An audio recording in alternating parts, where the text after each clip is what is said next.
자, 우리 한국 사회의 의식주에 대해서 오늘은 식에 대해서 공부하는 거죠. 그래서 우리가 앞에서 책을 통해서 한국 사람들의 식생활에 대해서 함께 공부해 보았어요. 그래서 한국 사람들이 주식으로 먹는 것은 밥이고 밥과 함께 국, 그리고 김치를 기본적인 반찬으로 먹는다.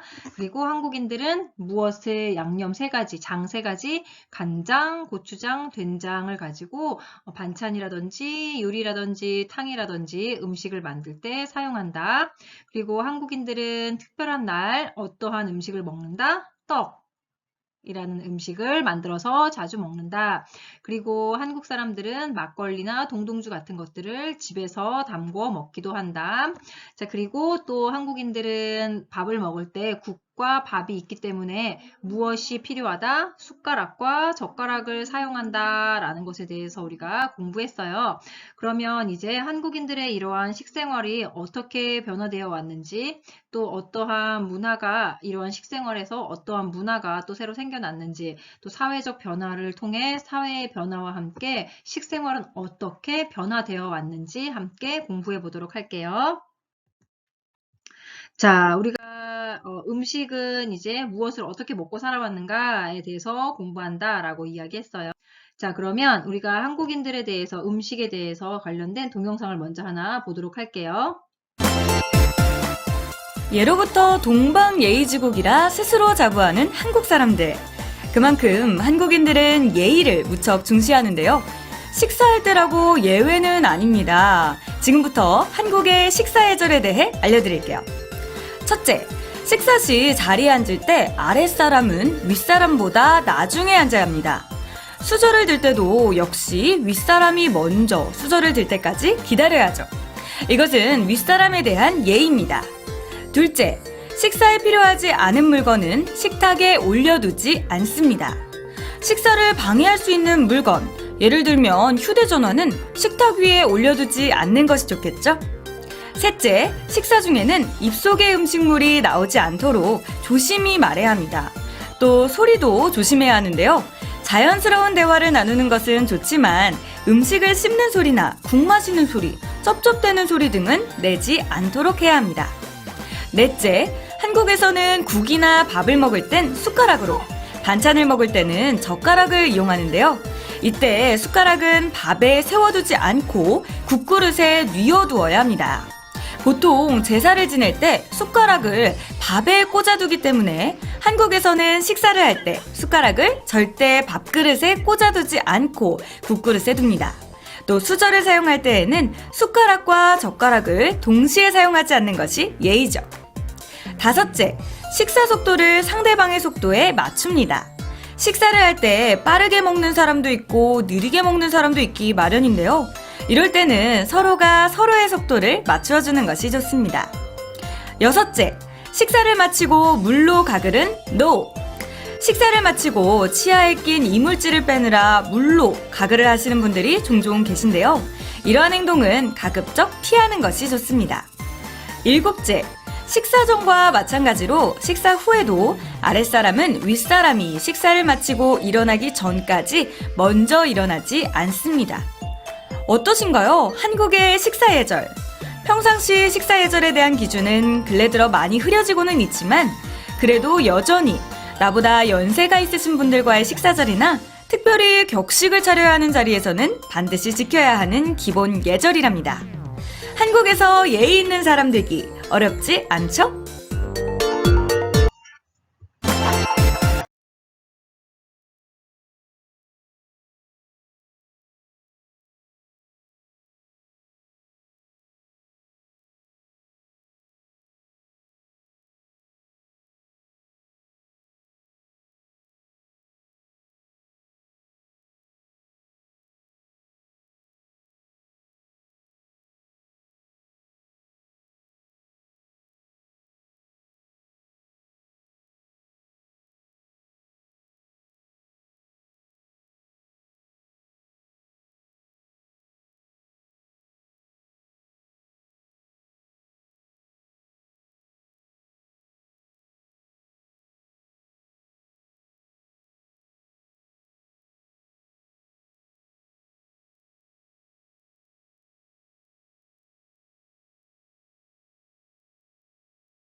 자, 여러분들도 한국에서 그 식사를 하거나 어른들과 같이 함께 식사를 했었던 사람들은 이렇게 식사 예절에 대해서 이야기를 들은 적이 있을 거예요. 혹은 실수를 했던 사람들도 있을 거고요. 제가 우리 책으로 공부할 때도 한국에는 다양한 식사 예절이 있다라고 이야기했었잖아요. 이처럼 한국 사람들은 예의를 중요시 생각하기 때문에 이렇게 밥을 먹을 때도 이러한 예절들이 여러 가지가 있고, 한국인들과 함께 식사를 할 때는 지금 여기 앞에서 나왔던 여러 가지의 식사 예절들에 조심하면서 또는 생각을 하면서 식사를 하는 것이 여러분들이 더 좋은 인상을 줄 수 있는, 한국인들에게 여러분들이 좋은 인상을 줄 수 있는 그러한 것들이, 그런 행동이 될 것이라고 보여져요.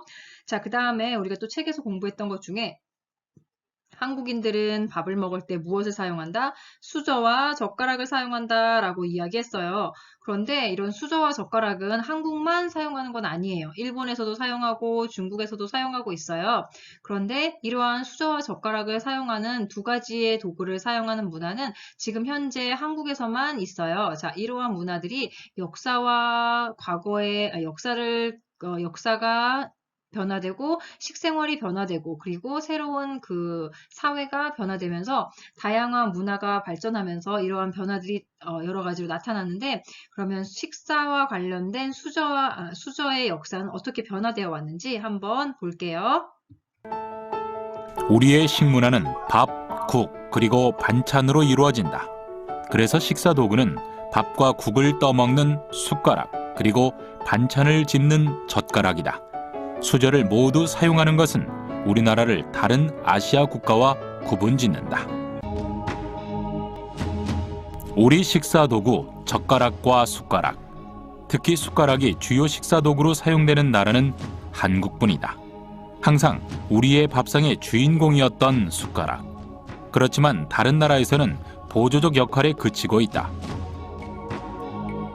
우리나라만 숟가락이 밥상에 남게 된 이유는 무엇일까?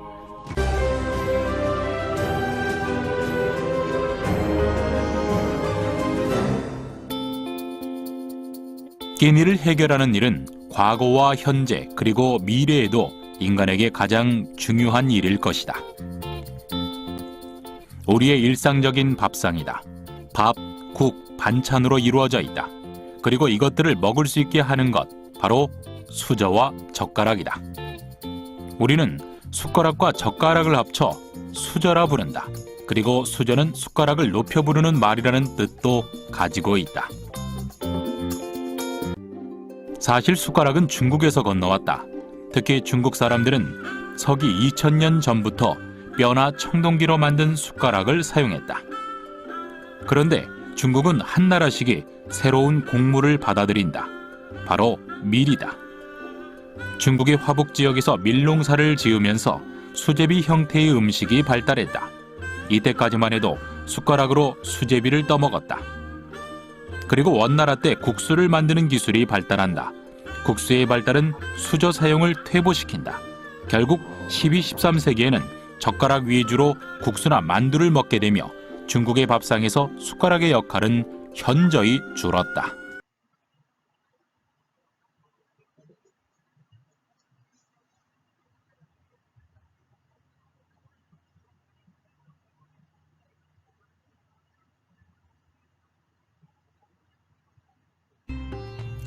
그러나 1000년 전 일본의 일부 계층에서는 숟가락을 사용했다고 한다. 당시 숟가락은 일본 귀족의 상징이자 사치의 전유물로 여겨졌다. 일본이 숟가락을 사용하지 않게 된 데에는 또 다른 이유가 있다. 바로 자기를 만들 수 없는 기술 때문이었다. 그래서 일본의 그릇은 대부분 나무로 만들어졌다. 나무 그릇은 열 전도율이 낮기 때문에 뜨거운 음식을 담아도 들고 먹을 수 있다. 일본은 숟가락 사용이 적어지면서 그릇을 들고 식사를 하는 것이 예절이 되었다. 일본의 밥상은 우리와 닮았지만 먹는 방법과 예절은 숟가락 사용의 빈도에 따라 완전히 달라졌다. 중국, 일본, 우리나라 3국의 숟가락 형태다. 땅에서 자라는 곡식의 종류, 주식, 그리고 그릇의 차이가 숟가락의 변화를 만들었다. 중국의 숟가락은 마지막에 국물을 떠먹는 용도로 술은 굉장히 작다. 일본은 음식을 나누는 도구로 사용되기 때문에 우리의 국자와 비슷하다. 그리고 간혹 국물을 뜨는 작은 숟가락은 중국의 숟가락과 닮았다. 밥과 국을 먹는 주요 식사 도구로 숟가락이 밥상에 남은 나라는 우리나라뿐이다. 그렇다면 우리의 숟가락은 언제부터 밥상에 오른 것일까? 지금의 형태와는 차이가 있을까? 충청남도 공주시의 무령왕릉, 백제 제25대 무령왕의 무덤이다. 무령왕릉은 중국 양나라 지배계층 무덤의 형식을 그대로 모방하여 축조한 벽돌 무덤이다. 무덤 안에서는 모두 4,600여 점에 이르는 다량의 유물이 발굴되었다. 이 유물 가운데 3점의 숟가락이 발견됐다. 출토 유물 중 가장 오래된 숟가락이다. 고려시대 출토 숟가락을 살펴보면 고려 초기에는 중국의 요나라 또는 금나라의 숟가락과 거의 동일한 형태다. 그런데 14세기 이후 고려만의 숟가락이 나타나기 시작한다. 중국에는 없던 연봉형 숟가락이나 술자루 두께가 두꺼운 숟가락이 그것이다. 숟가락이 당시 밥상과 식재료에 맞게 변화된 것이다. 그런데 고려만의 숟가락 형태를 갖추어 가던 때 중국 역사에서는 숟가락이 사라진다. 중국에서 숟가락이 사라진 시기, 한반도에 숟가락이 남게 된 이유는 무엇일까? 우리만의 숟가락을 만들었던 고려, 그리고 이 숟가락은 고려의 멸망 이후에도 존재한다. 숟가락이 남았던 이유는 바로 아이러니하게도 고려와 조선을 나누는 경계자, 고려의 흔적을 지우려 했던 사상 때문이었다. 바로 유교다. 유교는 조선 건국의 토대이자 고려와 구분짓는 정치적 수단이었다. 그리고 이 유교는 수저를 우리 밥상에 남기는 강력한 이유 중 하나가 되었다. 공자의 뜻을 받들어 살려고 했던 선비들 때문이었다.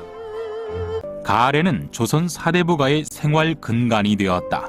가래에 보면 숟가락과 젓가락은 밥상 가운데 놓는다라고 적혀 있다. 밥과 국이 주식인 식문화, 그리고 공자를 본받아 살고자 하는 유교적 사상이 숟가락을 우리 식탁에 남게 했다는 것이다. 자, 공자와 이러한 것들, 종자의 사상이라든지 유교라는 것은 사실 한국의 문화가 아니었던 거죠. 중국에서 들여온 문화가 되는 거고, 한국이 조선시대에는 중국을 아버지의 나라라고 생각하면서 중국의 문화나 중국의 이러한 유교나 중국의 학자들, 공자, 맹자, 노자와 같은 이러한 학자들의 것들을 한국인들이 공부를 하면서 이러한 유교 사상이 한국에 들어왔고, 이런 공자를 섬기는 마음에서 가래라는 것에 남아있었던 수저와 젓가락의 사용이 아직까지 한국 사회에서는 깊게 뿌리내리고 있고, 앞으로도 제가 생각할 땐 이런 숟가락 수저 문화는 바뀌지 않을 것이다 라고 생각해요. 왜냐하면 한국인들이 먹는 음식이 바뀌지 않을 것이기 때문에 기본적으로 한국인들이 피자나 햄버거, 치킨 이러한 것들을 먹는다고 해도 아침, 점심, 저녁으로 먹는 이 주식, 밥과 국과 김치는 변함이 없을 것이기 때문에 이러한 수저 문화는 앞으로도 쭉 계속될 것이다. 다양한 변화가 있더라도, 사회적 변화가 있어도 이러한 사상이나 이러한 문화는, 이러한 식문화는 쉽게 바뀌지 않기 때문에 앞으로도 쭉 이어지게 될 것이다 라는 것이죠. 자, 그래서 한국의 식생활 문화를 보면 한국의 한식에는 그냥 음식이 있는 게 아니라 음향, 오행의 원리에 따라서 신맛 5가지의 맛이 있는데, 신맛, 쓴맛, 단맛, 매운맛, 짠맛 이렇게 5가지의 맛을 느낄 수 있고, 한국 음식에는 5가지 색깔이 있어서 오방색이라고 이야기해요. 적색, 황색, 청색, 백색, 흑색 이렇게 5가지의 색깔로 음식을 만들고, 오곡이라고 해서 5가지의 곡식을 넣어서 오곡밥을 먹는다고 하죠. 쌀, 보리, 콩, 조, 기장 이러한 5가지의 곡식을 넣어서 밥을 만들고, 오과 5가지의 과일을 말하는 건데, 복숭아, 자두, 살구, 밤, 대추 이런 것들을 말하며, 오축은 뭐예요? 가축을 말하는 건데 5가지의 가축, 사람이 집에서 기르는 5마리의 짐승, 무엇을 위해서 길러요? 먹기 위해서 기르는 소, 양, 돼지, 개, 닭 이런 것들이 있다라는 것이에요. 그래서 음식에는 또한 5가지 성질을 가지고 있다. 한, 열, 온, 량, 평이라고 해서 뜨겁고 차갑고 미지근하고 뭐 온도가 없고 이러한 것들을 구별해서 맛에 응용하였다라는 것이 있어서 뜨거운 것들은 국물이 뜨거운 음식, 차가운 것들은 냉면처럼 국수처럼 이렇게 차가운 음식 이런 것들을 말하는 거죠. 그리고 맛과 계절의 조화가 여러 가지로 이루어져 있다 해서 봄에는 새로운 나물들, 새싹들이 나는 같은 그런 시기에는 신맛, 새콤한 맛들을 이용한 나물 무침 이러한 것들이 새로운 맛으로 봄의 신맛을 나타내는 것이고 여름에는 날씨가 너무 더워서 땀을 많이 흘리고 이러기 때문에 쓴맛이 식욕을 자극한다라고 해서 씁쓸한 맛의 채소나 야채 이러한 것들이 우리 식탁에 가장 많이 오르는 음식이 되고 가을에는 매운맛 음식이 모두 다 익고 또 음식이 모두 다 추수를 하는 계절이기 때문에 고추는 잘 익어서 매운 고추가 되는 거잖아요. 이런 것처럼 음식의 매운맛이 가을의 맛이고 겨울은 짠맛 겨울은 여름이나 이럴 때 잡아두었던 또 만들어 놓았던 음식들을 겨울 동안 먹어야 하기 때문에 음식을 싱겁게 만들 수가 없어요. 그래야 싱겁게 만든 음식이 상하기 때문에 그래서 음식을 짜게 오랫동안 보관하기 위해서 짜게 만들어서 보관했기 때문에 겨울에는 짠 음식 이렇게 여러 가지 음식의 맛과 계절의 조화를 이루는 이러한 한국인들의 음식의 음양오행의 원리가 담겨 있다라는 것을 볼 수 있어요. 자, 그래서 오신채라고 하는 것이 있는데 이 오신채는 5가지의 색과 매운맛이 나는 음식을 말해서 파, 마늘, 부추, 그 다음에 여기 뭐지? 달래? 이거는 흥거라고 하는 건데 이건 저도 잘 먹어본 적이 없는 것 같아요. 자, 그래서 기본적으로 파, 마늘, 부추, 달래 이런 것들은 우리가 지금도 흔히 많이 사용하고 있는 식재료이기 때문에 5가지 고통과 괴로움을 참으라는 음식에 교훈이 담겨 있는 음식이에요. 여러분 마늘 그냥 먹을 수 있어요? 못 먹어요. 매워서. 그렇죠. 파 그냥 매울 수 있어요? 못 먹어요. 맵고 쓰고 이래서. 그렇기 때문에 이러한 음식 안에는 맵고 시고 쓰고 짠맛이 있는데 인생에도 우리가 매운맛, 짠맛, 신맛 이런 것들이 다 있다라고 이야기하잖아요. 그래서 인생의 5가지 고통과 괴로움을 참고 이겨내기 위해선 이러한 음식에서 가지고 있는 5가지의 맛도 이겨내야 한다라는 의미가 담겨 있다라는 거죠. 그래서 한국인들은 음식을 먹어도 그냥 먹는 게 아니에요. 인생의 쓴맛을, 인생의 그 괴로움을 느끼기 위해서 먹는다라고 이야기하는 거죠. 자, 다음으로는 한국에서는 음식이 궁합이라고 해서 잘 어울리는 음식이 있다라는 거예요. 그래서 이렇게 같이 먹는 음식들이 있는데 이러한 궁합은 무엇을 나타낸다? 음식의 영양, 서로의 보완점을 찾아줘서 더 영양이 풍부한 음식으로 만들어낸다라는 의미에서의 그 영양의 균형도 있고 또한 음식을 예쁘게 한국에 어떤 속담이 있어요? 보기 좋은 떡이 먹기도 좋다라고 해서 예쁘게 잘 만들어진 음식은 먹을 때도 맛있게 먹을 수 있다라는 의미잖아요. 그래서 한국 사람들은 음식을 만들 때도 예쁘게 보이는 것을 예쁘게 하기 위해서 이렇게 고명이라고 해서 여기 여러분 보면 노란색, 빨간색, 녹색, 하얀색, 검정색 이렇게 있잖아요. 이게 아까 말했던 오방색이잖아요. 이 색깔로 음식을 꾸며서 더욱 맛있고 음식을 식욕을 돋구기 위해서 이렇게 음식에 장식을 하는데 이러한 음식에 장식을 올리는 것을 뭐라고 한다? 고명이라고 부른다라는 거예요. 그래서 고명은 이렇게 5가지 색깔이 들어간 것으로 장식을 한다라는 거죠. 자, 그래서 이렇게 신선로나 구절판처럼 다양한 음식의 재료가 있는데 우리가 이러한 것들은 예전에 조선시대에는 이러한 음식을 보통의 사람들이 먹는 게 아니라 임금님이나 또 임금님과 함께 일을 하는 그 신하들이 같이 먹는 음식이었는데 이 음식에는 또 그 나름의 의미가 있어요. 구절판이나 신선로에는 여러 가지 다양한 각각의 맛을 가진 음식들이 있잖아요. 그래서 구절판 같은 경우에는 이 9가지의 음식 재료를 하나로 싸서 한 입에 넣는다라고 해서 화합 많은 사람들이 하나로 뭉치고 하나의 생각으로 합동하다, 화합하다라는 의미로 인해서 구절판은 예전에 그 나라 일을 하시는 신하들이 그들의 화합을 위해서 이러한 음식들을 많이 먹었다고 해요. 그래서 다양한 맛이나 다양한 음식들이 그 색과 또 그 맛의 조화 그리고 그런 맛과 영양의 균형을 이루기 위해서 한국인들은 음식을 하나 먹을 때에도 의미를 두고 또 그 의미 안에 영양을 고려해서 음식을 만들었다라는 것이죠. 자, 그러면 이걸 한번 또 볼게요. 오방색에 대해서 나오는 건데, 안 나온다. 이거는 나중에 여러분, 이게 지금 이렇게 PPT로는 볼 수가 없으니까, 나중에 여러분들이 이거 링크를 복사해서, 꼭 보고 싶은 사람은 링크를 복사해서 인터넷 창에다 넣으면 나오니까 한번 보도록 하세요. 이게 음식의 오방색, 한국인들이 이렇게 5가지의 색깔, 또 이렇게 여러 가지 색깔을 음식에 사용해서 어떠한 영양과 맛을 고려해서 만들었는지에 대해서 설명하는 영상이에요. 자, 다음으로는 한국인들의 주식은 뭐예요? 쌀로 만든 밥. 자, 이것은 한국인들의 대표적인 음식이 밥이잖아요. 그런데 한국뿐만 아니라 아시아 쪽에 있는 여러 나라에서는 주식을 밥으로 하고 있죠.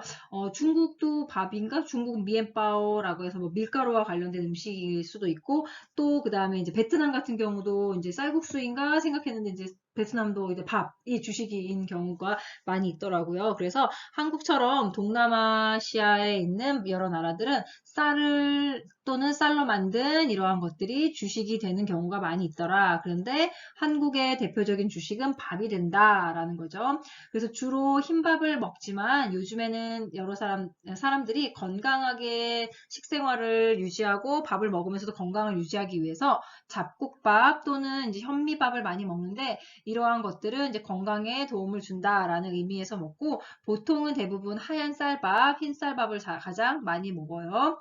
자, 그리고 한국 사람들이 주식이 쌀인 이유가 있을 거예요. 왜 그럴까요? 한국은 4계절로 구분되어 있어요. 그리고 그 계절마다 비가 많이 오는 계절, 해가 많이 뜨는 계절, 이래서 계절마다 날씨가 다 다르잖아요. 그래서 한국에서는 이러한 한국의 기후에 가장 잘 맞는 게 벼농사였고, 벼농사가 가장 적합했기 때문에 한국에서는 쌀 농사, 벼농사를 짓게 되었고, 그래서 쌀이 가장 많이 나는 곡물이 되었고, 그래서 한국 사람들은 밥을 주식으로 먹게 되었어요. 자, 베트남이나 중국 같은 경우도 쌀을 주식으로 먹는 경우에 그 지역에서는 쌀이 굉장히 많이 나는 지역이겠죠. 그리고 그 베트남 같은 경우에는 날씨가 따뜻하기 때문에 한국은 쌀 농사를 1년에 한 번밖에 지을 수 없어요. 봄에 쌀나무 논에 쌀을 심어서 모내기를 한 후에 여름에 자라고 가을이 되면 추수를 해서 겨울에는 가을에 추수한 그 쌀을 먹으면서 겨울을 보내고 또다시 봄이 되면 다시 모내기를 하는 이렇게 1년에 한 번 벼농사를 지을 수 있는데 그 날씨가 따뜻한 베트남 같은 경우에는 1년에 2번 짓는 곳도 있고 또 3번 짓는 경우도 있다고 하더라고요. 그래서 이렇게 그 쌀 농사를 짓기에 적합한 기후여서 한국은 쌀 농사를 지었고 그렇기 때문에 한국에서는 쌀이 가장 많았고 그래서 한국 사람들은 주식으로 쌀을 먹어서 밥을 먹게 되었다라는 것이죠.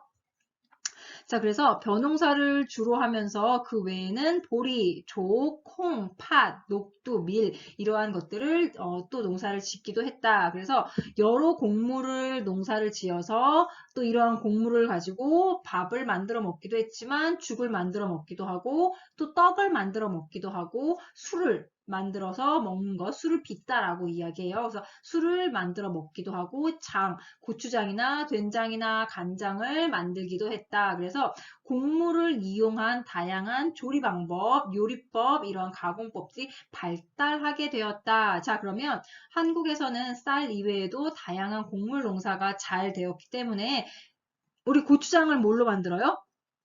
찹쌀로 만들죠. 물론 고추가 있어야 되지만 고춧가루가 있어야지만 찹쌀로 고추장을 만들어요. 자, 그러면 여러분 된장은 뭘로 만들어요? 그쵸. 콩으로 만들잖아요. 콩, 메주를 써서 메주라는 메주콩으로 만들어요. 자, 그럼 간장은 뭘로 만들어요?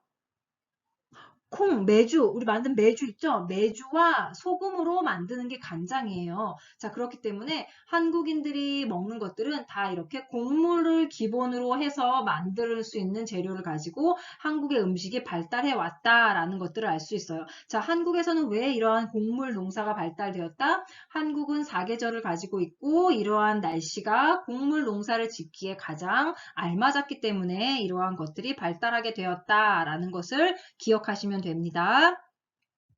자, 그러면 한국인들의 주식은 쌀밥이었는데 이 지금 여기 보이는 사진이 조선시대 선비가 먹는 밥상이었대요. 자, 그런데 여러분 보세요. 밥그릇이 굉장히 크지요. 그리고 또 그 옆에 있는 국그릇 또한 엄청나게 크잖아요. 자, 그래서 한국 사람들은 밥밖에, 예전에는 먹을 게 밥밖에 없잖아요. 그리고 하루에 3끼를 먹을 때 밥만 먹어야 했는데 예전에는 2끼를 먹었대요. 아침하고 저녁만. 그렇기 때문에 굉장히 많은 양의 밥을 한 번에 먹었다라고 이야기하더라고요. 그래서 이러한 것들도 한국인들의 특징 중에 하나고 예전에 그래서 중국에서 한국으로 이렇게 오는 사신들이라고 하죠. 이렇게 오면 한국 사람들은 왜 이렇게 밥을 많이 먹어? 이렇게 생각하는 사람들이 많았다고 해요. 특히나 일본인 같은 경우에는 굉장히 밥을 조금 먹는 소식을 하는 나라잖아요. 그 소식을 하는 국민들인데 한국인들이 먹는 것들을 보면 굉장히 많이 먹잖아요. 그래서 요즘에 유튜브 같은 것들을 보면 먹방 많이 있잖아요. 한국인들이 막 많이 먹는 이런 사람들이 있는데 이러한 유전자, 이러한 DNA가 지금 이러한 시대에 맞게 태어난 게 아니라 예전부터 한국인의 피 속에는 이렇게 많이 먹는 DNA가 있었는데 그러한 것들이 이 시대에 맞게 바뀌어서 나타나고 있는 것들이 아닌가라는 생각이 들어요. 자, 그래서 이렇게 밥그릇이 이렇게 변화되는 거. 이게 가장 조선시대 옛날 60년대, 70년대, 40년대, 그 다음에 70년대, 80년대, 90년대, 2000년대. 지금은 밥을 조금 먹고 빵이나 과자나 또 치킨이나 이런 다른 음식들을 많이 먹잖아요. 라면을 특히 또 많이 먹죠. 그래서 이러한 것들이 밥그릇이 이렇게 바뀌면서 한국인들의 쌀을 먹는 양도 점차 줄어들고 있다라는 것들에 대해서 알 수 있어요. 자, 그러면 앞에서 봤던 한국인들이 조선시대 때 밥을 많이 먹는 거 보였잖아요. 자, 이런 것들에 대해서 한국인들이 밥을 얼마나 많이 먹었는지 이러한 것들에 대해서 한번 동영상으로 보도록 할게요. 조선시대 의식주 등 일반 백성들의 생활상을 그린 풍속화에서 유난히 커다란 밥그릇과 국그릇이 눈에 띈다.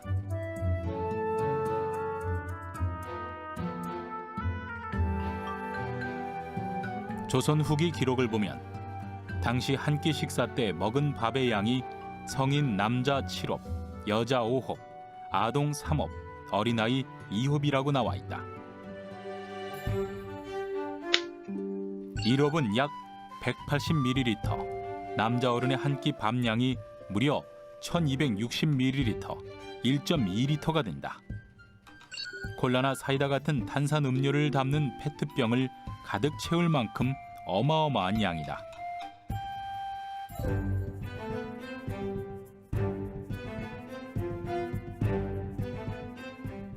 그렇다면 조선의 사람들은 왜 이렇게 밥을 많이 먹게 됐을까? 당시에는 요즘처럼 삼시세끼가 아닌 밥과 국 위주로 아침과 저녁 2끼 식사를 했다. 평소 육류 섭취가 부족했던 선조들은 노동을 할 때 필요한 단백질의 대부분을 쌀이나 콩, 보리, 조 같은 통곡물로 채웠고 그러다 보니 자연스럽게 밥그릇이 커지게 됐다.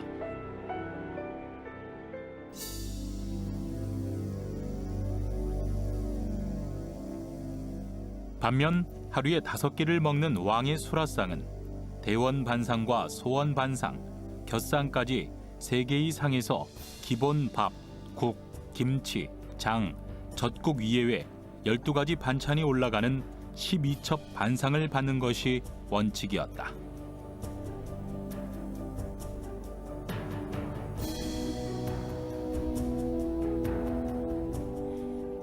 그러다 보니 그릇의 크기 자체는 작아지고 상을 채우는 반찬의 개수는 많아서 백성들의 밥상과 확연한 차이를 보인다.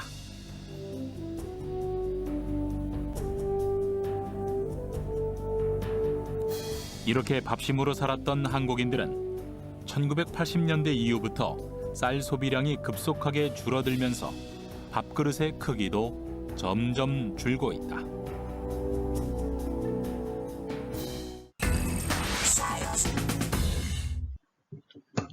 자, 이렇게 한국 사람들이 이제 밥 대신에 다양한 다른 음식들을 먹기 시작하면서 쌀을 점차 먹지 않고 이제 다른 음식들이 먹게 되면서 쌀을 소비하는 것이 좀 줄어들었다라고 이야기하고 있어요.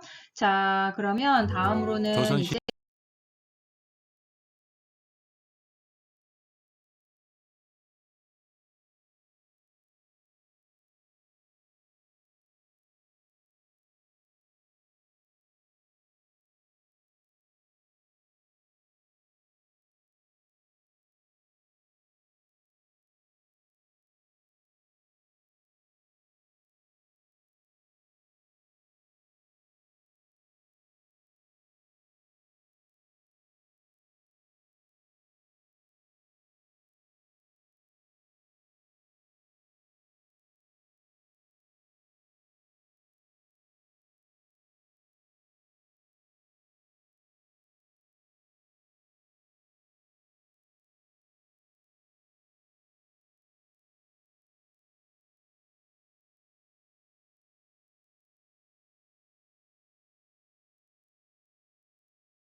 이렇게 한국인들의 사회가 변화하면서 사회적으로 여러 가지 새로운 음식이라든지 새로운 조리법들이 개발되면서 점차 쌀을 소비하는 양이 줄어들고 있다는 것을 여기 볼 수 있죠. 그래서 2010년까지만 해도 한국인들 한 명이 1년에 먹는 쌀이 72.8그릇, 8kg이었는데 지금 현재는 아니지. 2017년만 해도 61.8로 줄었는데 지금 현재 아마 2020년이 됐으니까 지금은 한 50도 안 되지 않을까? 라는 생각이 드는데 이렇게 한국인들이 점차 쌀을 소비하는 양이 줄어들고 있다라는 것이죠. 그러한 이유는 뭐다? 사회가 변화되면서 다양한 먹을거리들이 생겨났기 때문에 쌀 대신에 다양한 먹거리들이 생겼고 이러한 것들을 먹기 때문에 쌀을 소비가 줄어들고 있다라는 것을 알 수 있어요. 자, 다음으로는 한국인의 소울푸드라고 하는 간장, 고추장, 된장에 대해서 이야기할 거예요. 그래서 간장, 고추장, 된장. 자, 콩에서 장류를 가공하는 기술이 발달했다고 했어요. 그래서 한국에서는 앞에서도 이야기했던 것처럼 사계절을 활용해서 간장, 곡물 농사를 많이 지었고 이 곡물 중에서 콩을 이용해서 여러 가지 장을 만들었는데 콩의 활용 기법이 더욱 발달되면서 콩떡, 콩밥, 콩가루, 콩나물, 콩과 관련된 다양한 음식이나 다양한 것들이 많이 나타나고 있잖아요.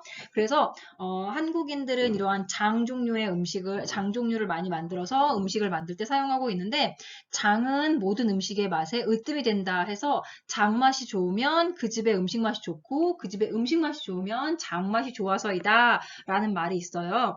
그런 한국에 이러한 말이 있는 것처럼 장은 모든 음식의 맛을 으뜸이 된다. 집안의 장맛이 좋지 않으면 좋은 채소와 맛있는 고기가 있어도 좋은 음식을 만들 수 없다라고 이야기했어요.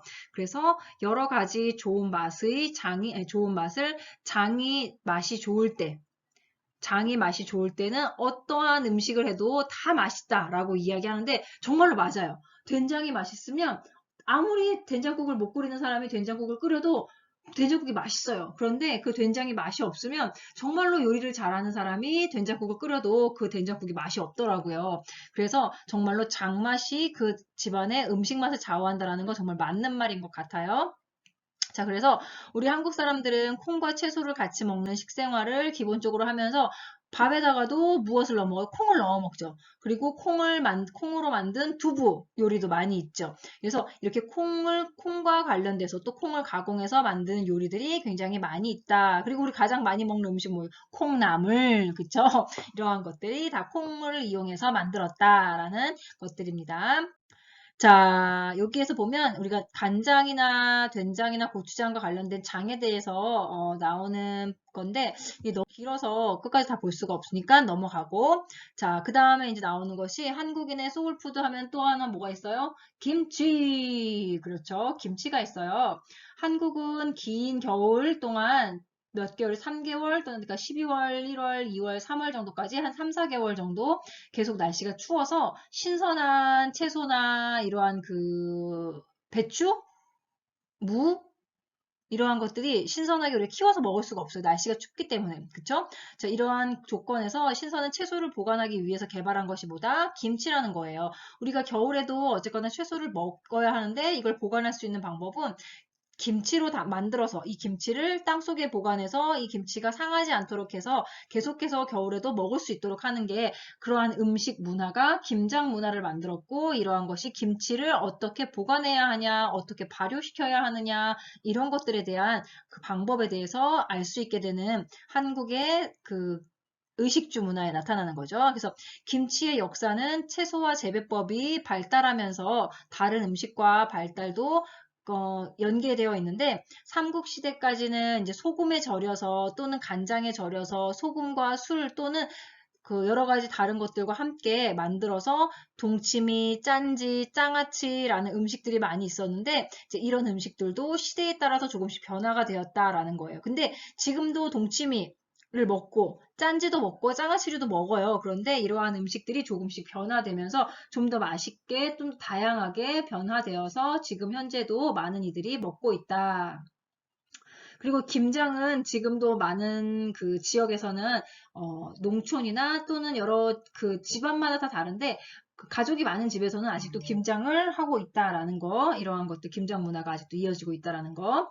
자, 그래서 여기에 보면 이거는 이제 4개월간 자료조사와 뭐 해가지고 여러 가지 인터뷰를 토대로 해서 김장과 관련된 그 동영상인데, 잠깐 한번 볼까요? 길지 않을까? 이건 너무 길어서 볼 수가 없는 것 같아요.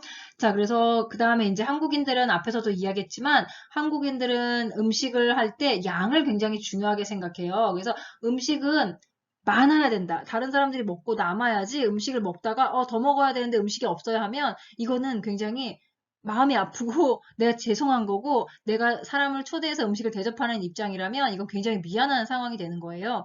그래서 한국 사람들은 양도 중요하고 맛도 중요하지만 양을 매우 중요하게 생각했다라고 해요. 그래서 전통적으로 한국 음식은 반찬의 종류도 많고 준비도 많이 하잖아요. 그 양도 많은데 푸짐하게 차려내는 상은 그 집에서 살림을 하는 주부가 얼마나 음식을 잘하는지 또 얼마나 음식에 대해서 그 사람에 대해서 배려를 하고 음식을 준비했는지 이런 데서 알 수 있다라고 이야기하는데 예전부터 먹기에 딱 알맞은 양으로 상을 차려오면 이 사람이 정이 없어. 음식은 먹고 남을 만큼 아주 넉넉하게 해야지 라는 생각을 가지고 있어요. 한국 사람들은. 그래서 음식이 먹고 남을 정도로 많이 차려야 이제 좋아했다 사람들이 이렇게 이야기하는 거예요. 그래서 옛날에는 못 먹고 못 살았기 때문에 한국 굉장히 가난하고 먹을 것이 없었잖아요.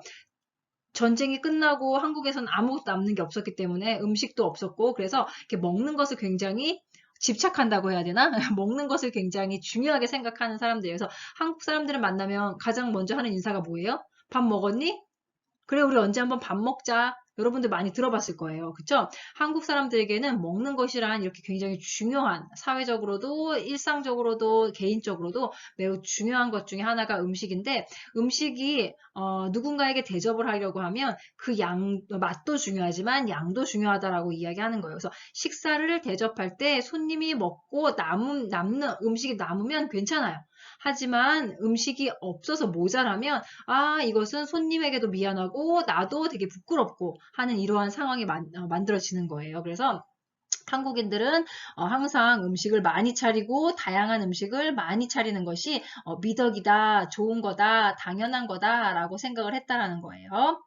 자, 그래서 이러한 것들이 어디에 가장 잘 나와요? 한국의 드라마, 여러분들 응답하라 1997 많이 본 적 있죠? 여기에 보면 이 하숙집 엄마, 이렇게 여기 엄마가 음식을 만들 때 보통 많이 만드는 게 아니에요. 그쵸? 그런데 이 엄마의 모습이 보통 한국 어머니들이 음식을 만드는 거예요. 그래서 한국인들 보면 이거 뭐래? 손이 크다 라고 이야기하거든요. 한번 볼까요? 얼마나 음식을 많이 만드시는지.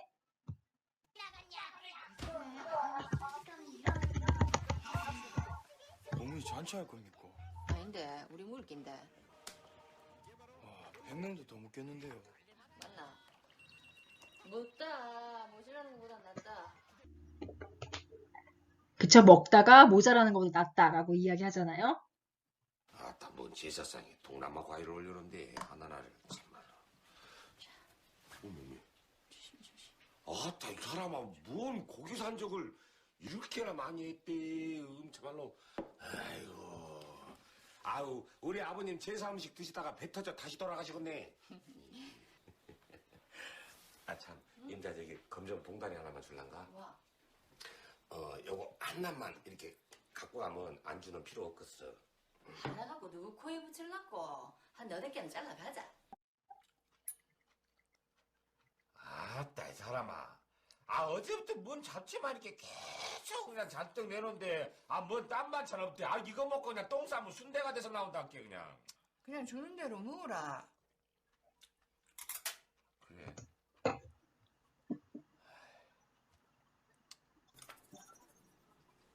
네 오늘 안 들어온다며? 뭐 그래도 했다. 근데 어머니 이거 뭐 잡채가 3개칩니까? 이 무도 끝이 없네. 재료, 반찬이 너무 많죠? 한국 사람들. 식탁에 뭐야 이게? 시방 겨울인데?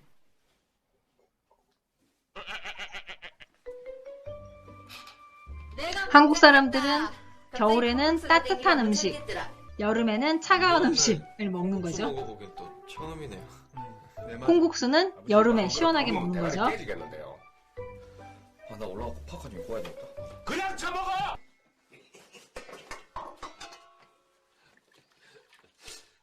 아따 무엇을 이렇게 진하게 끓였을까? 곰국으로 도배를 해도 되겠네. 음염이.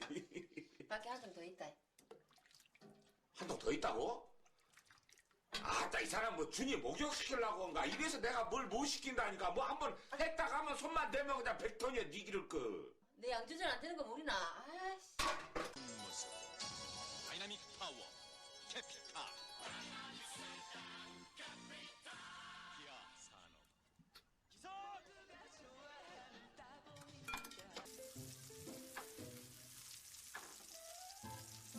한국 사람들은 음식을 굉장히 많이 하고 같이 많이 나눠 먹는 이게 굉장히 일상적인 생활인데 일상적인 생활. 요즘에는 많이 사라졌지만 일단 스프 먼저 떠. 슬프요. 예. 아이고 미란아 스테이크 사러 미국까지 가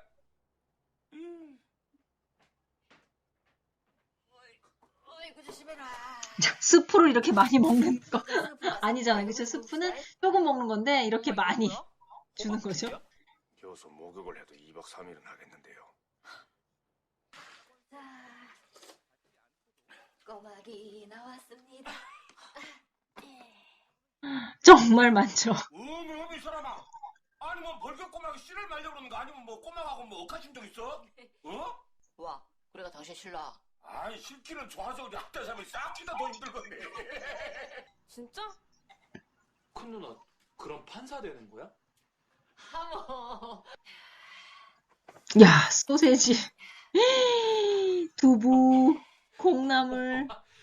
이걸 어떻게 다 먹어? 왜 못 먹어? 먹을 수 있지.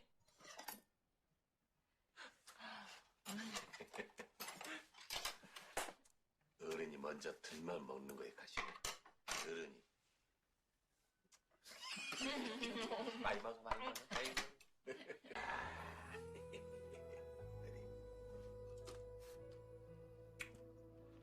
아따, 그냥 속에 살이 꽉꽉 찼구만 아주 알차네. 맞나? 자, 여기에는 왜 다리밖에 없을까요? 버릴 것이 없네. 버릴 것이 잘 자라갖고. 왜 이 부모님은 게를 사서 다리만 먹을까요? 몸통 살은 어디 갔을까요?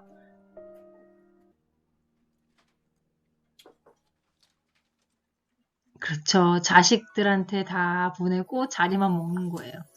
한국 사람들은 이렇게 자식을 사랑하는 부모들이 대부분 음식을 자식한테는 좋은 것을 먹이고 부모들은 이렇게 남은 것들을 먹는 부모님의 마음? 이런 것들이죠. 자, 그래서 이렇게 한국 사람들은 음식으로 서로의 마음을 전하고 음식을 나눠 먹는 것을 굉장히 중요하게 생각해요. 그래서 밥 먹었냐는 말을 자주 물어보고, 또 친하지 않은 사이에서는 밥 먹었냐는 말 잘 안 물어봐요. 그리고 또 친하지 않은 사이에서는 같이 밥 한번 먹자라는 말도 잘 하지 않고요. 그래서 한국 사람들이 같이 밥을 먹거나 또는 우리 집으로 초대해서 식사 대접을 한다 하면 여러분을 굉장히 특별하게 생각한다라고 생각하면 되는 거예요. 그래서 한국 사람들에게 이 밥을 같이 먹는다라는 이 행위는 너무나 평범한 행동이긴 하지만 그 사람만의 굉장히 많은 의미가 담겨져 있다라는 것. 특히나 집으로 초대해서 식사 초대를 했다 또는 식사 초대를 해서 내가 그 집에 가서 밥을 먹었다라고 하는 것은 그 사람이 굉장히 여러분을 굉장히 소중하게 생각한다거나 또는 여러분들에게 굉장히 고마움을 느낀다거나 또한 한국의 문화를 알려주고 싶다거나 굉장히 좋은 의미를 가지고 여러분을 초대한 거고 여러분들에게 좋은 감정이 있다라는 의미를 하는 거예요. 그래서 한국에서는 그때 좋아하는 사람한테 밥 한번 먹자, 같이 밥 먹자라는 말 많이 하잖아요. 근데 좋아하는 사람과 밥을 먹지 싫어하는 사람하고는 밥을 안 먹어요. 그렇기 때문에 정말로 밥을 같이 먹는다는 건 특별한 의미가 있다라는 것을 알 수 있다. 한국인들에게 이러한 것들이 있다라는 거 기억해 두시면 좋을 것 같고요. 한국에서 사회생활 하거나 이제 한국에서 생활할 때 밥을 같이 먹는다라는 게 어떤 의미가 있는지 새롭게 알게 됐으면 좋겠어요. 한국인에게는 굉장히 특별하다라는 거.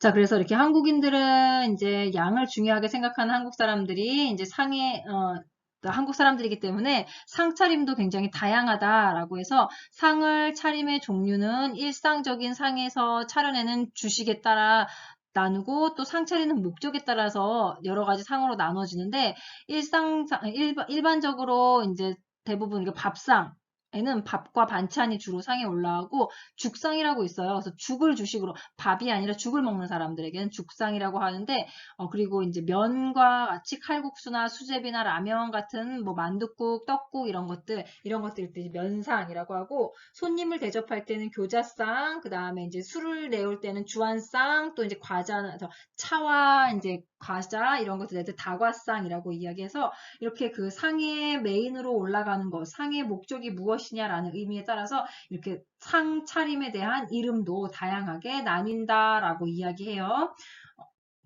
자, 그래서 여기 보이는 게 지금 떡국이 있으면 떡상, 만둣국상, 뭐 면상 이렇게 이러한 면이나 떡이나 국, 이렇게 주식이 아닌 밥상이 아닌 그래서 우리가 한국산 밥상이라고 하는 건 밥을 먹는 상이기 때문에 밥상인 거예요. 이렇게 면상, 떡국상, 뭐 이렇게 만둣국상 이렇게 그 주식의 이름을 붙여서 상이라는 걸 붙인다는 거예요. 자, 그리고 이렇게 손님을 대접하는 교자상, 주안상, 다과상이 있는데 교자상 같은 경우에는 명절이나 여러 사람들이 함께 밥이나 뭐 음식을 먹을 때 교자상이라고 이야기하고, 주안상은 술을 먹기 위해서 차리는 상이에요. 그래서 술과 안주가 위주가 되는 것이 주안상이고, 다과상은 여러 사람이 이제 집에 누구 손님이 오면 차를 마시거나 또는 이렇게 간단한 음식을 먹으면서 이야기를 나눌 때 먹는 음식이 다과상이 되는 거예요. 그래서 한국에서는 상의 차림에 따라서 이렇게 상을 다르게, 밥상의 상의 차림에 따라서 이렇게 이름이 다 다르다라는 것을 알 수 있어요. 자, 그래서 상차림에도 여러 가지가 있는데, 한국 사람들은 반찬이 몇 가지가 올라가느냐에 따라서 그 3첩, 5첩, 7첩, 9첩, 12첩 상차림으로 구별을 하는데, 3첩은 보통의 사람들이 먹는 밥상이고, 5첩은 조금 서민들이 먹는 밥상이고, 그 다음에 3첩하고 5첩은 보통 사람들이 먹는 밥상이라고 생각하시면 되고, 7첩, 9첩은 조금 잘 사는 집 사람들이 먹는 밥상이다라고 생각하면 돼요. 지금이 아니라 예전을 말하는 거예요. 예전 조선시대 같은 경우에. 자, 그리고 12첩 반상은 왕의 밥상. 왕의 밥상에는 12가지 이상의 반찬이 올라가 있다라고 해요. 그래서 아랫사람에게는 밥상, 어른들에게는 무슨 상? 어른들이 밥 먹어요 라고 하지 않잖아요. 어른들한테 뭐라고 해요? 진지 드세요 라고 하죠. 진지상. 그리고 임금한테 진지 드세요 라고 해요? 임금한테 수라상이라고 하죠. 진지 드세요라고 하는 건 맞아요. 어른이니까. 그런데 이제 임금님에게 드리는 밥상은 밥상이라고 하지 않고 수라상이라고 한다. 그래서 여러분 대장금 보셨잖아요. 대장금. 거기에서 수락관이라고 있잖아요. 수락관이 뭐예요? 부엌에서 음식을 만드는 곳이잖아요. 그래서 수라상. 임금의 음식을 만드는 곳이 수락관, 임금이 밥을 먹는 상이 수라상이 되는 거예요. 자, 그래서 한 사람만 밥을 먹으라고 하는 것은 독상, 두 사람이 먹으라고 하는 것은 겸상이라고 이렇게 이름이 나누어진다라는 것을 볼 수 있고, 한국인의 기본적인 상차림을 보면 밥, 국, 그리고 김치를 빼고 3가지의 반찬이 있어요. 그쵸? 이걸 뭐라고 해요? 3첩 반상. 그래서 반찬을 셀 때 밥, 국, 김치는 빼고, 간장도 사실 빼는 거예요. 간장까지 빼고 이제 3가지의 반찬이 있을 때 3첩 반상.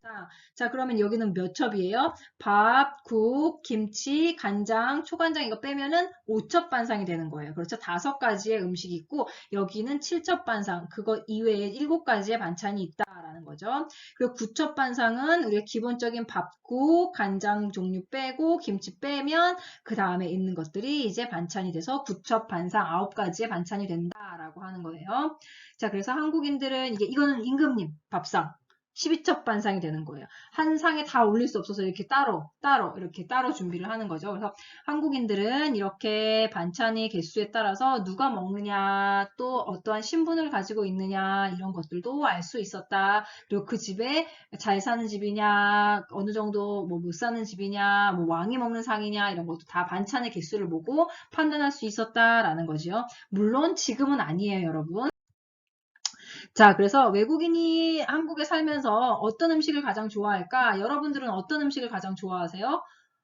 많은 친구들이 뭐 감자탕, 족발, 치킨, 뭐 여러 가지 다 이야기할 수 있지만, 여기에 나와 있는 이 영상에 나와 있는 한국에 살고 있는 외국인들은 어떤 음식을 가장 좋아하는지 한번 같이 볼게요. 으로 조사한 가장 좋아하는 한국 음식은 3위 비빔밥, 여러분도 비빔밥 2위 좋아해요? 한정식. 그렇다면 대망의 1위는 무엇일까요? 이건 그냥 먹는 게 아닙니다. 흔히 뜯는다고 표현을 하죠. 갈비. 씹고 뜯고 맛보고 즐기는 바로 그 음식. 그 주인공은 바로 갈비가 그 주인공입니다. 갈비 맛있겠네요. 갈비 저도 참 저도 좋아하는데요. 먹고 싶습니다.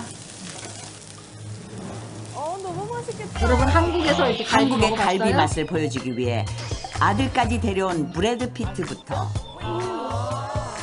갈비를 먹고 후기를 남긴 팝스타 브루노 마스까지 월드스타도 반한 한류 밥상 넘버원 갈비. 지금부터 그 매력을 찾아 밥상의 신에서 엄선한 갈비 삼총사를 만나보겠습니다. 뭐니 해도 갈비 하면 가장 먼저 생각나는 요리는 바로 왕갈비 구이인데요. 자, 이거 계속 보면 너무 먹고 싶으니까 우리 여기까지만 보도록 할게요. 자, 그래서 여러분들은 한국의 갈비를 많이 먹어봤나요? 갈비 먹고 싶네요. 자, 그래서 오늘까지 이렇게 한국인들의 음식에 대해서 알아봤고, 다음 시간에는 한국인들의 거주하는 주거 문화에 대해서 알아보도록 하겠습니다. 자, 그럼 여러분 다음 시간에 만나요. 안녕.